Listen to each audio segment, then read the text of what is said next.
Yo, what's up? Good morning mga kadiskarte. Another car, another client na naman ngayon tayong araw. So, grind pa rin tayo. Ito, papunta tayo ngayon ng Cavite.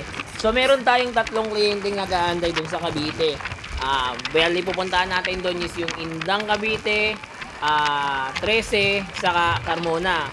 So, ayan, tara, let's go. Samahan nyo ang bumiyahe kahit na medyo makulimlim, parang uulan. Pero sige, diretso yan. Grind pa rin tayo papunta dyan. Kasi nga, basta patas at tama, laban yan. So tara, let's go. Samahan nyo na ako. At ito nga yung ating first destination. Kita nyo naman, 2 hours and 15 minutes ang biyahe. Tara, let's go. At ito yung finished product natin. So tara, takbo tayo sa next natin, sa 13.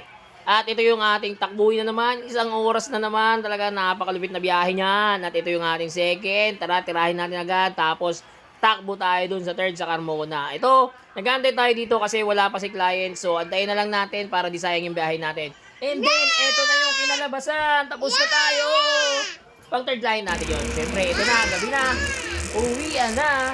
Kahit na pagod, mainit, mahirap, pero okay lang. Kasi sulit na sulit yung araw natin kahapon. Paldo tayo mga kadiskarte.